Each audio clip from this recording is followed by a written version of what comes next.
Falling in love with Jesus. What's good, everybody? What's good? What's poppin'? Welcome back to another sit down video. This is where we have our vulnerable or close up type of conversations, and I'm happy that you're here. Thank you so much for joining, and kind of just want to hop right into it.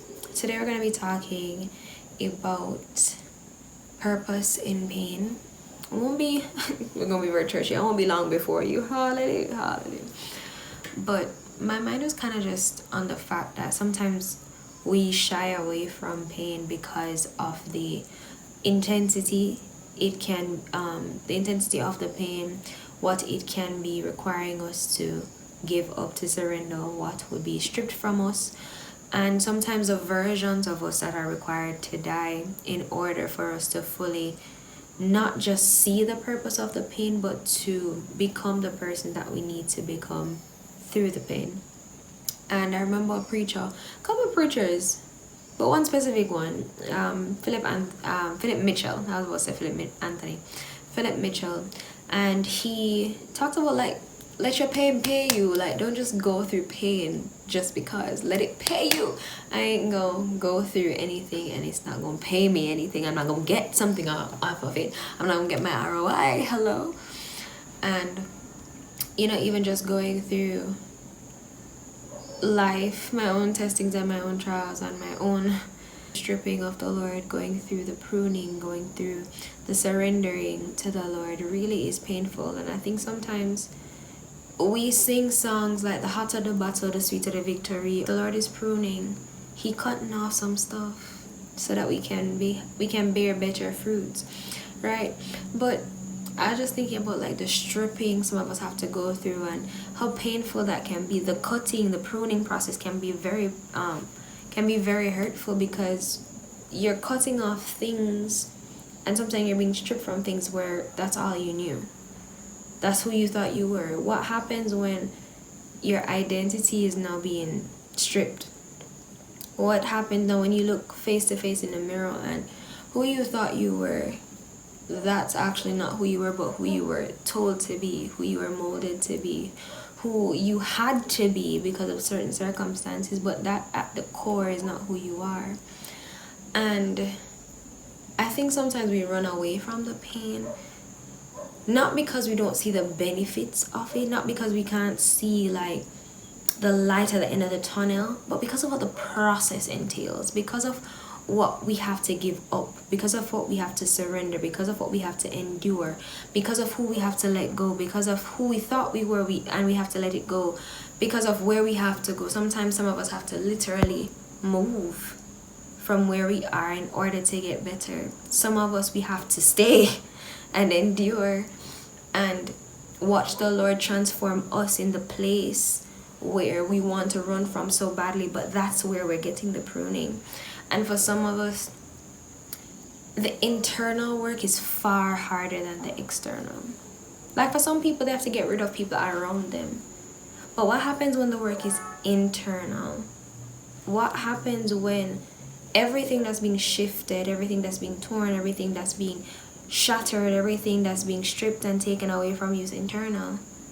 There's no evidence around, but at the core of who you thought you were is being literally stripped and taken away from you, because that's not who He called you to be. What happens when we have to go through that type of process? What happens when the pain is internal, where you're learning to walk out the journey with the Lord, where He's showing you and you're trying to catch up with His vision? He's showing you who He sees you as, and you're trying to come to terms with who he said you are. But there's purpose in pain. And as hard as it may be, because a lot of us, once we can't comprehend it, it's even harder, because God, how do we understand this? But it did say, trust in the Lord with all your heart and lean not to your own understanding. It does say that His ways are not our ways and His thoughts are not our thoughts. It did say that He knows the plan that He has towards us, and they are to give peace, well-being, a future, and a hope. Those are scriptures where we say them, but it's only until we're in the situation that we literally have to hold on to them with such a tight grip, because God, how am I supposed to walk this through when I can't even understand what you're doing? I don't understand how you are going to make this work for my good. I don't understand how this process is going to be beneficial to me. I don't understand why you had to use this process to break me, to prune me, to build me, to develop me. Why did you have to use this process? I'm not understanding. And even when scripture says, lean not to your own understanding, but trust the Lord, meaning that you have to know him. You have to be dwelling with him. You have to know his character. You have to know his nature, because you have to know that he's not doing anything to you to cause destruction. He's not doing anything to you to cause you harm. If he loves you, and he does, he's a good father. He's a good shepherd. He laid down his own life because he loved you. And because he still loves you, he continues to intercede for you.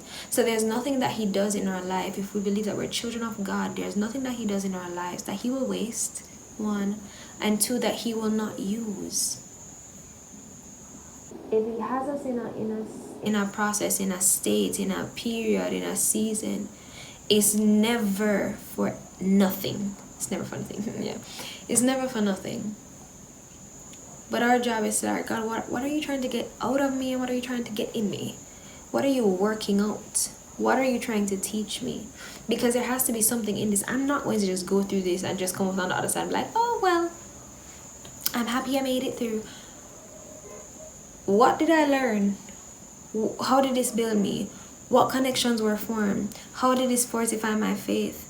How did this test my faith? How did this deepen my faith in the Lord, deepen my trust in the Lord? How did this allow me to walk with more confidence in him? That's what I mean by there's purpose in pain. And I'm not, guys, when I say to you, I'm not telling you it's not hard. It can be excruciating. But I've learned that our desire to become who he says that we are has to be greater than what we've known and our comfort level. Because if we're only satisfied with our comfort, we're only satisfied with what we've known and the results that we've gotten so far, then nothing will change. Ever. Comfort is never there to let you excel. It can either be the pit that you dig yourself in and you stay there, you're just content with whatever result is going. It can be where you lay your bed and you're comfortable, and you're yielding the same result, or it could be an obstacle to your growth. Sometimes we wonder why we're not growing. It's because we're too comfortable. And the moment we feel discomfort, we want to jump ship. The moment we be like, yeah, this is not what I prayed for, we jump ship. When sometimes it's exactly what you prayed for, it's just not in the package you expected it to be. And a lot of time, development, purpose, destiny, assignments, alignments, they're packaged in a way where sometimes we're just like, now wait a minute, God. But sometimes those things are to get something out of you and to get more of God in you. So that's what I mean by there's purpose in pain. There's always something the Lord is working in us that pleases him. And the goal is always to be more like him. And if we're always going to be more like him, if we're going from glory to glory, from faith to faith, if we're growing in him, there's always something that's going to be stripped from us. There's always something that needs refining and sanctifying, because sanctification is a process. Sanctification never stops. There's just layers to it. There's layers to it. But I'm learning that even in the pain, even through the tears, even through the nights when you don't have any words, even through the nights when you're just like, God, this is too much, I've learned, and I'm encouraging you, I've learned and learning to ask God to make his strength be made known, like in my weakness. Because I can't carry it. So God, you have to carry it. I can't do this on my own, so you have to carry me. I've learned to say, God, I don't know where this is taking me. I don't know what you're doing. But I trust you. Because you never fail. You promise. He said to Joshua, when Moses just died, before he said anything else, he said to him, I will not fail you and I will not leave you. And then came instruction. And that's my encouragement even when I think about pain. Purpose in pain is that if I'm going through this and the Lord said he'd never leave me nor forsake me, that means he's in it with me. It means when the boat are rock and the waves are knock and the wind them are howl, he's in the boat with me. He probably over there sleeping. He over there sleeping. But he's there. And if he's there, he's not leaving me nor will he fail me. Because he's not going to allow me to drown and he's not going to allow the fire to consume me. So I've been learning to ask the Lord for capacity. I've been learning to ask the Lord that as he reveals me to me, help me to submit continuously to his will. Help me to surrender continuously to his will. And whatever that looks like, and whatever pain I'm feeling, help me not to forfeit the purpose in it. Help me not to jump ship too quickly. Help me not to leave something prematurely. But help me to build the capacity. Enlarge my territory. Enlarge my capacity to hold. The truth is that some of us go through such rigorous processes because of what we carry. And that's just truth. Sometimes we wonder why it seems like for other persons it's easier, them get over the pain quicker, and you feel like the Lord just snail, like we're just taking the snail's journey to go through our process. Sometimes it's because of what we carry, and sometimes it's because of who we're called to. There's some persons where they're called to the depths of people, like their inner man. They're called to do inner work. So the Lord has to do inner work with them first. Like the Lord has to ensure that we go through some processes that when he places us in this space, we don't lose ourselves. 1, we don't trauma bond. 2, 3, we're not intimidated by what we see because we've been through and we've been prepped for. So, and sometimes it's just for us to stay solid and to just not lose our faith when we come upon some of these things because of who we're called to and what we're called to do. For some of us, our work is messy. Like, our work is messy.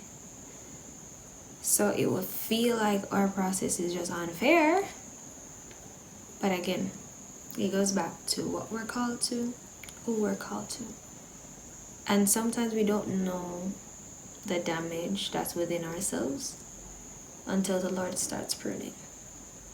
So, that's my encouragement. Well, that's my spiel. That's my spill, okay, for today. And my encouragement is to stay on the wheel. One thing the Lord has been highlighting to me, especially through the initial process I was going through, is the potter's hand and the potter's wheel. And when the pain was excruciating, when the pain was just too much, when it felt like I was literally at my wit's end, like I'm like, God, if you don't take me out, someone else gonna take me out. Okay. He reminded me of the potter's wheel and reminded me that I'm right where I'm supposed to be, in the potter's hands. I'm right where I need to be. If I'm in his hands, that's the safest place to be, because he'll never throw the clay away. It may be marred, but it's marred in his hands. And he will continue to mold and to shape and to take out and to refine and to put in the fire and to take out and to dry and to oil. He will continuously work on the clay because he will never throw it away.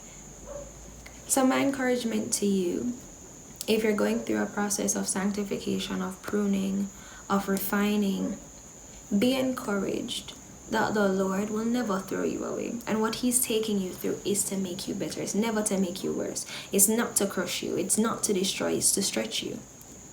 You have to develop. You have to come up. You have to grow. If you're going to make it through the next lap that he has in store for you, you have to come up. It's not a matter of, God, this feels too much, or God, the enemy's after me. He is. He is.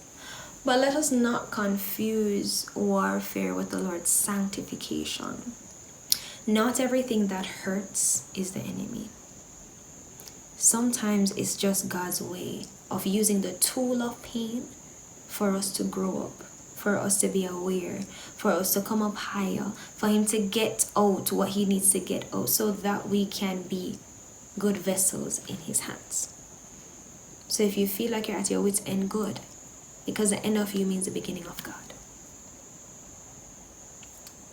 So stay on the wheel.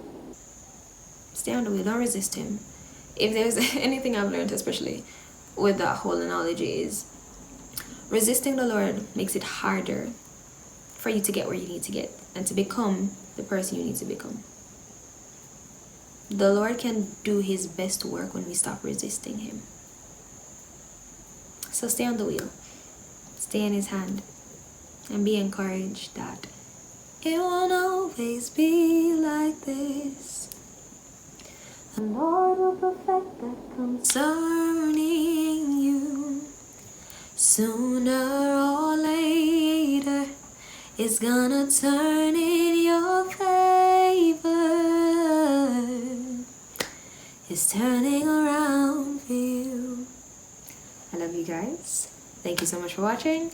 Let me know your thoughts in the comment section below. Alrighty. Don't forget to like, share, and subscribe if you're new here.